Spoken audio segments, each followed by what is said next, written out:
Pablo José Goncalves Gallareta nació en Bilbao, España, un 6 de marzo de 1970, con una historia que nadie imaginaría, un destino que llevaría oscuridad a las calles de Uruguay. Era hijo de un diplomático, Hamlet Goncalves, quien representaba a su país con una impecable fachada, pero detrás de esa diplomacia se escondía una tragedia en ciernes. A los 9 años, Pablo y su familia se establecieron en el exclusivo barrio de Carrasco, en Montevideo, y comenzó una vida que parecía estar destinada al éxito. Las apariencias engañan, decían algunos, aunque nadie lo imaginaba entonces.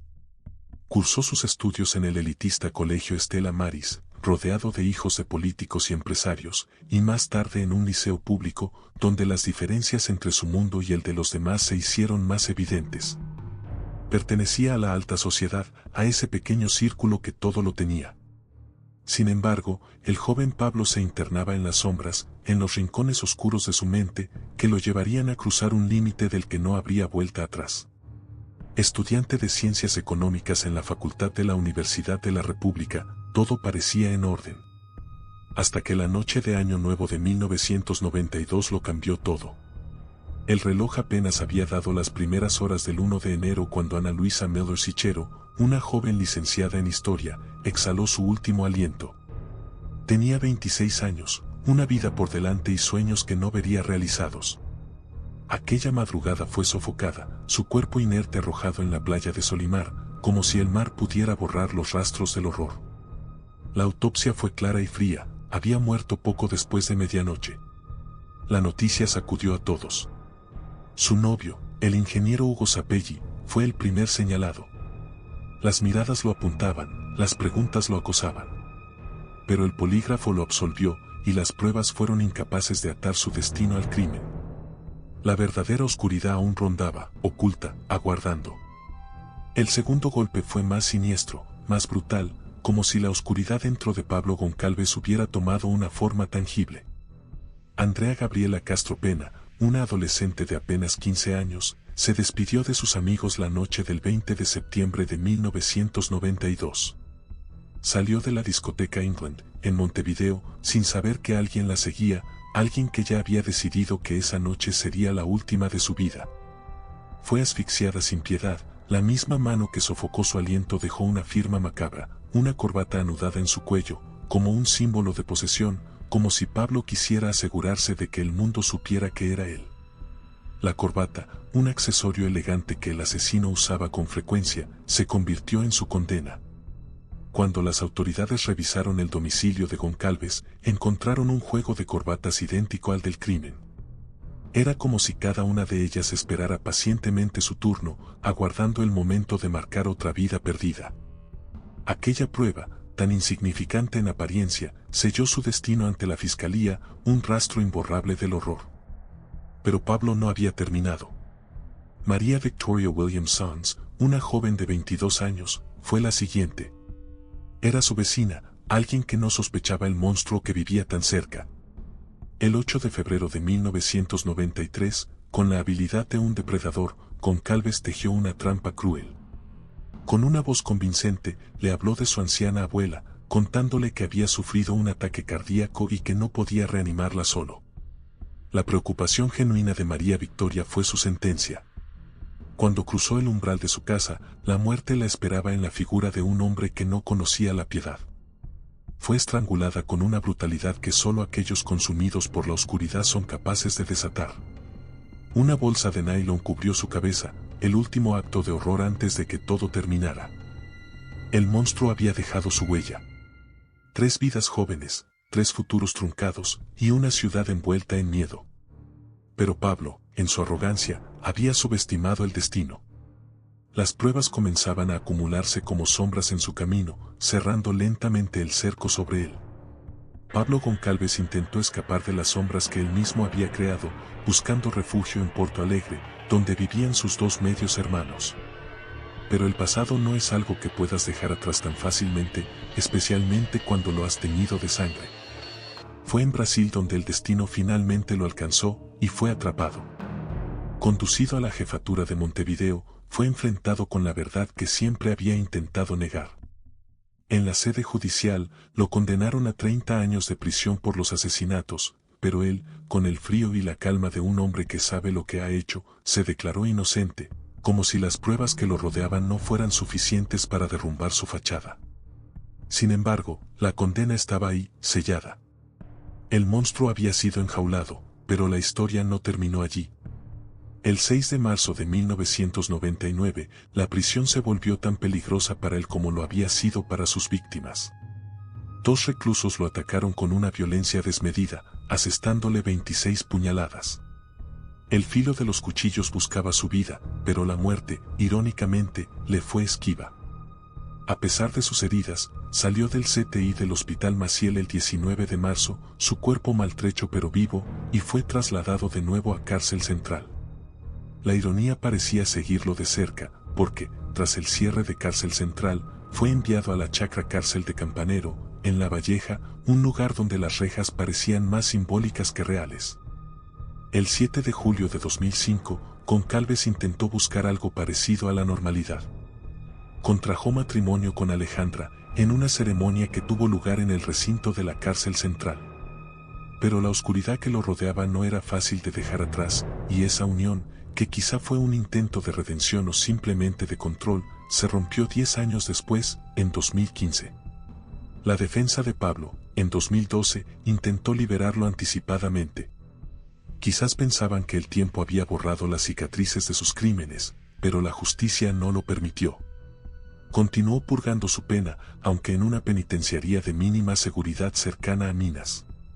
Allí, aunque seguía tras las rejas, tenía un gusto fugaz de libertad con salidas transitorias.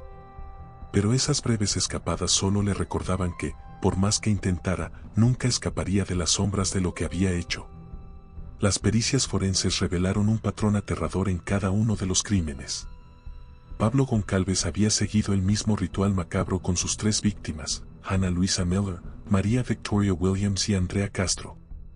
El mismo frío y calculado modus operandi, una secuencia repetida como si sus actos fueran una especie de perverso espectáculo que solo él podía entender. Cada asesinato reflejaba una mente organizada, metódica y despiadada. Sin embargo, frente a las cámaras y micrófonos de los medios, Goncalves mantuvo su inocencia con la convicción de un hombre que se niega a enfrentar el abismo que él mismo ha creado. El jueves 23 de junio de 2016, después de años de encierro, la puerta de la prisión se abrió para Pablo Goncalves. Tenía 46 años. Su liberación no fue una concesión, sino el cumplimiento de la pena que se le había impuesto, aunque beneficiado por la reducción de condena que ofrecía el sistema a los presos que trabajaban o estudiaban. A pesar de las pruebas que lo incriminaban en 3 homicidios, salió en libertad, caminando de nuevo entre la gente, como si los fantasmas que había dejado atrás no pudieran seguirlo. Pero la libertad no le duró mucho. Apenas un año después, en 2017, Goncalves fue detenido en Paraguay. Esta vez no por asesinato, sino por portar un arma no registrada y estar en posesión de estupefacientes. Como si la oscuridad que lo rodeaba nunca hubiera terminado de soltar su control sobre él. El 14 de junio de ese año, un juez ordenó su encarcelamiento. Fue trasladado a la cárcel regional de Coronel Oviedo, donde hoy, a los 54 años, sigue purgando una nueva condena. La historia de Pablo Goncalves no es solo la de un asesino, sino la de un hombre que, atrapado en su propia oscuridad, parece condenado a vivir en los márgenes de la sociedad, siempre al borde de caer en el mismo abismo que él mismo ha cavado.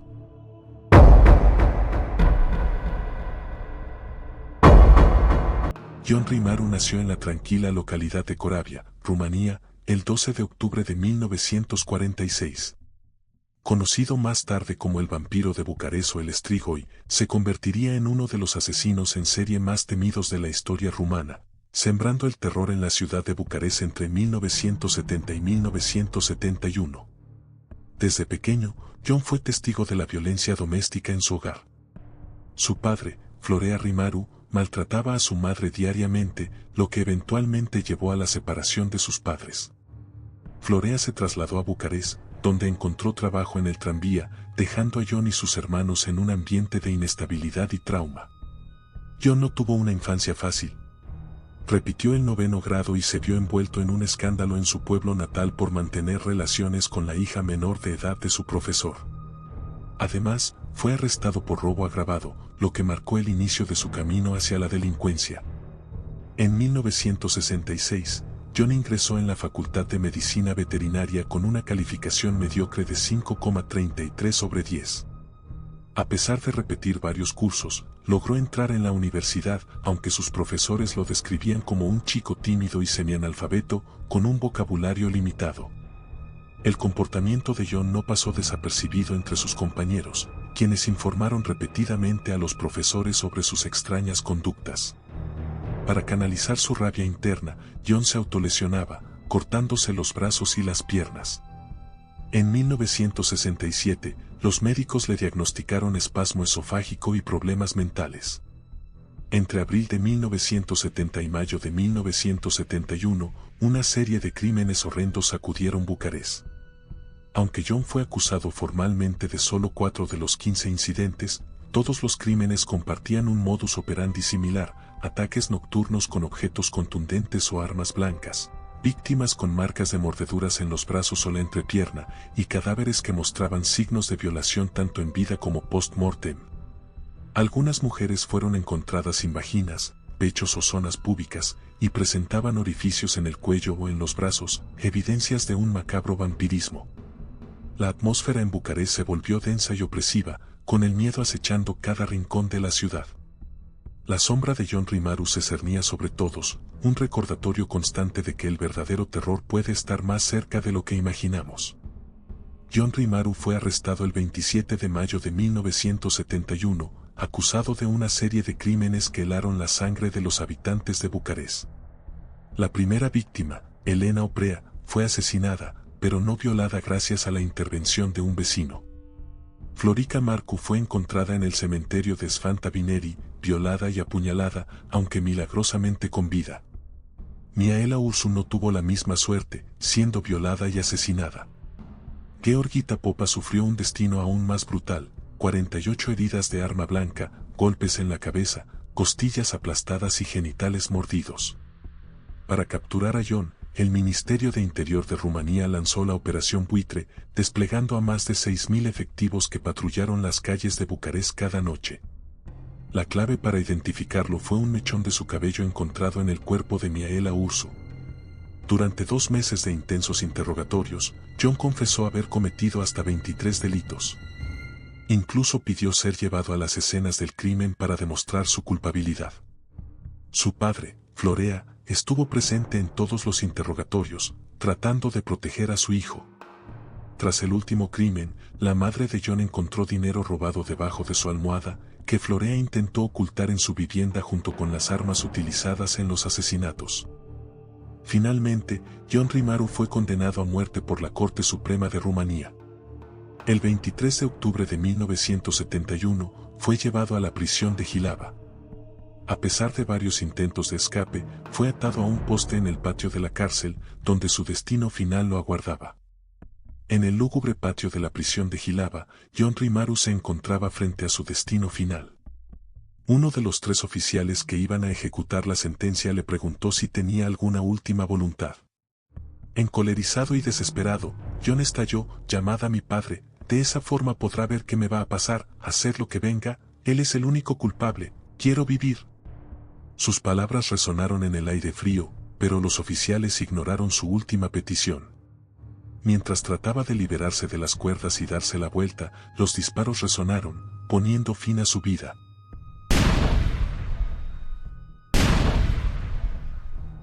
John Rimaru fue enterrado en una tumba sin nombre en el cementerio de la ciudad, dejando tras de sí una estela de horror y tragedia. Tenía solo 25 años en el momento de su muerte. La sombra de sus crímenes y su trágico final se convirtieron en una oscura leyenda, recordando a todos que el verdadero terror puede surgir de los rincones más inesperados de la humanidad. Los asesinos en serie son espejos oscuros de la mente humana, ocultos tras una fachada de normalidad. Su violencia es fría, calculada, sin emoción, repitiendo patrones como si la vida fuera solo un juego macabro. Lo más aterrador no es lo que hacen, sino cómo lo hacen, dejando siempre la inquietante pregunta: cuando surgirá la próxima sombra que cruce la línea entre la vida y la muerte,